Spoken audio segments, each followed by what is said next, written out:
국내 코로나19 소식입니다. 오늘 신규 확진자는 13만 7천여 명입니다.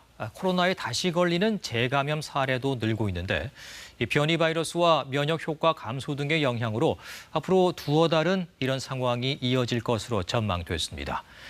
위중증 환자도 늘고 있고 숨진 사람은 석 달 만에 가장 많이 나왔습니다. 정부는 인수위 시절부터 방역 수칙으로 이 환기 문제를 강조했습니다. 관련 기준을 마련하고 시설 지원도 약속했는데요. 그렇다면 고위험군이 많은 요양시설의 환기 실태는 어떨까요? 원동희 기자가 현장을 취재했습니다. 요양병원에 입원한 할머니와 가족들 사이에 유리벽이 놓였습니다. 밥은 많이 먹었어? 2달 남짓 겨우 허용됐던 접촉 면회가 코로나19 재유행으로 다시 중단됐기 때문입니다.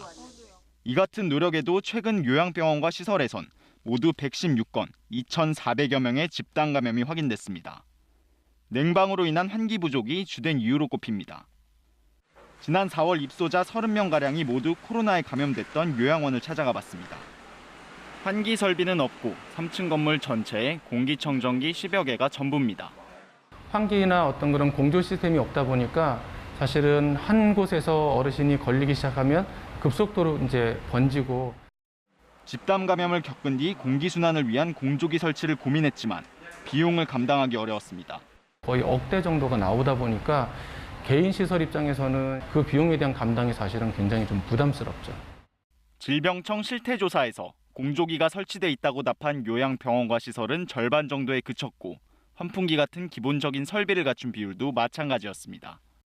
정부는 인수위 시절부터 환기 기준 마련과 지원을 약속했습니다. 가장 중요한 것은 환기입니다. 환기 설비에 대한 기준을 만들고 만약에 그 환기 설비를 한다면 국가에서 여기에 대해서 지원을 해주는 방식으로. 그러나 아직까지 하루 3번 10분 동안 창문을 열라는 지침만 강조할 뿐 설비 지원은 속도를 내지 못하고 있습니다. 용역을 통해서 일단 분석을 할 거고요.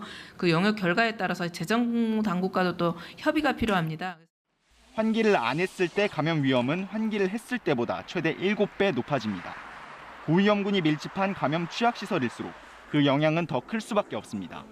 KBS 뉴스 원동희입니다.